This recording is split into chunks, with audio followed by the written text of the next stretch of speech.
Alors évidemment, c'est un côté... D'abord, l'idée, c'était à partir de ce moment-là de chercher une sorte d'interprétation d'une première interprétation cinématographique, donc qui est le film en lui-même. À partir de ce film-là, on a directement demandé à l'artiste de faire ce film-là ou ce film-là. Enfin, eux n'ont pas choisi. Donc les films, Diana vous en parlera un petit peu plus, ont été choisis avec cette même idée de faire une promenade en Mexico. C'est des films, je ne sais pas si vous avez eu l'occasion de déjà les voir ou peut-être plus tard au cours du festival. C'est des films qui montrent tous Mexico vraiment à travers des transports, à travers des trajets dans la ville, qui est finalement la façon la plus commune de connaître cette ville. C'est une ville où on marche très peu, par exemple. Alors les bandes annonces inédites, on y reviendra peut-être si vous avez des questions. L'idée aussi c'est de voir dans ce format qui est si court,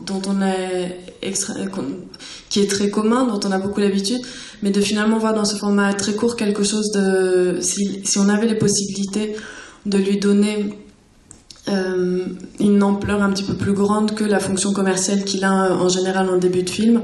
Le trailer aussi, c'est un format qui a une histoire assez intéressante. D'abord, au début, c'était à la fin.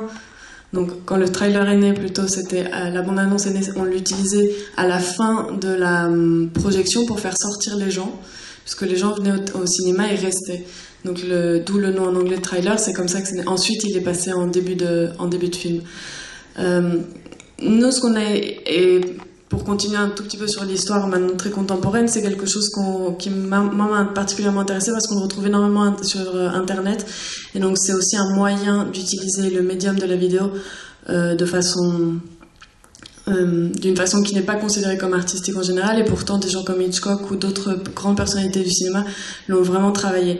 Donc actuellement sur YouTube par exemple, on trouvait beaucoup de gens qui travaillent dans la post-production, dans l'édition, mais qui travaillent aussi dans l'artistique, sur comment on peut détourner un trailer, comment on peut le retravailler à partir de l'image même ou au contraire à partir du film, détourner l'idée du film. Il y a une idée de détournement très forte qui est celle qu'on a essayé de travailler avec les différents artistes. Ils ont été extrêmement libres sur leur création. Nous on a vu les œuvres pratiquement à la fin en fait quand elles étaient réalisées. Et puis le trailer, juste pour une chose supplémentaire, est aussi intéressant parce que c'est quelque chose qui n'a pas de droit d'auteur. Une bande-annonce avec un auteur et un droit d'auteur, c'est quelque chose qui n'existe pas, donc c'est aussi intéressant sur le statut de l'image à ce moment-là.